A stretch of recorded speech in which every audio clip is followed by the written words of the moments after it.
Hello बच्चों, let's see the question. The question says 10 tuning forks are arranged in the increasing order of frequency in such a way that any two consecutive tuning forks produce 4 beats per second, right? The highest frequency is twice than that of lowest. The possible highest और lowest frequencies in hertz are. तो हमें lowest और highest frequencies के बारे में आपको बताना है और आपको बता भी दिया है कि highest frequency जो है it is twice the lowest. तो अब हम बात कर लेते हैं अपने की कॉन्सेप्ट के बारे में। यहाँ पर हमारा जो की कॉन्सेप्ट होगा दैट वुड बी, देखिए यहाँ पर हमें जो फॉर्मूला है that we should know this, जो फ्रीक्वेंसी होती है, देखिए बच्चों एन हम फ्रीक्वेंसी को डिनोट करते हैं यहाँ एन से।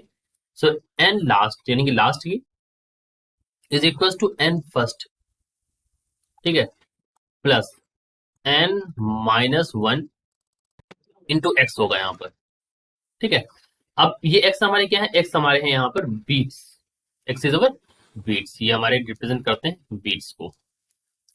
एन हमारी फ्रीक्वेंसी है, तो मैंने आपको बता ही दी है कि यहाँ पर एन हमारी फ्रीक्वेंसी है, ये लास्ट की है, फर्स्ट की फ्रीक्वेंसी है। अब अरेंजमेंट अगर आप देखिए तो उन्होंने कह रखा है यहाँ पर क्वेश्चन के अकॉर्डिंग 10 ट्यूनिंग फॉक्स, ये मान लीजिए पहला ट्यूनिंग फॉक्स इस तरह से अरेंज्ड है, ठीक, आपने लैब में देखा होगा इस तरह से ट्यूनिंग फॉक्स होते हैं, ठीक है बच्चों। तो ये पहला वाला अरेंज है, फिर यहाँ पर दूसरा अरेंज है, ठीक है। इस तरह से कर करके यहाँ पर इन्होंने 10वां ट्यूनिंग फॉक्स अरेंज कर दिया। ये फॉर्मूला हमारा एन के केस के लिए, तो हम इसमें एन ट्यूनिंग फॉक्स केस के लिए ये फॉर्मूला अप्लाई करते हैं। अब यहाँ पर एन इज इक्वल टू 10 दे रखा है, तो 10 ट्यूनिंग फॉक्स हमने मान लिया 10।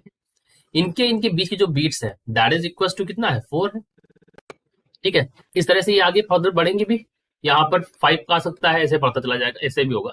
अभी देखो क्वेश्चन के अकॉर्डिंग आप देखें तो इन्होंने कहा है हाई, अगर हमने मान लिया एन हमारी लोवेस्ट फ्रिक्वेंसी है तो हाईएस्ट फ्रिक्वेंसी 2 गुना होगी क्वेश्चन के अकॉर्डिंग, तो ये हमारी हाईएस्ट हो जाएगी 2n, ठीक।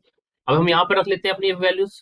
हमने मान लिया लास्ट फ्रिक्वेंसी जो है वो हमारी क्या है, n है, ठीक। फर्स्ट फ्रिक्वेंसी जो है यहाँ पर लास्ट फ्रिक्वेंसी सबसे हाईएस्ट होगी क्योंकि इस तरह से बढ़ रहा है ना, तो 2n हो गया, ठीक। और जो लोवेस्ट फ्रिक्वेंसी है वो हमारी क्या है, n है यहाँ पर प्लस, और यहाँ पर डिफरेंस कितना है, 10 माइनस 1 हो जाएगा, n की वैल्यू 10 है, बीट्स है यहाँ पर 4। अब आप इसको सॉल्व कर लीजिए, देखिए 2n से इधर जाएगा तो n बचेगा, इज इक्वल टू 9 इंटू 4 यानी कि वैल्यू आ गई 36। 36 हर्ट्ज के आ गई, आपकी लोवेस्ट आ गई।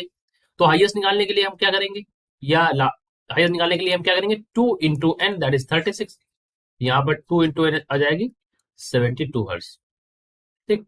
तो वैल्यू आ गई 36 और 72 हर्ट्ज। अपने ऑप्शंस में देखें तो यहाँ पर फोर्थ वाला ऑप्शन करेक्ट है, that is 72 and 36 hertz. So this is the correct option. I hope you understand it well. Best of luck.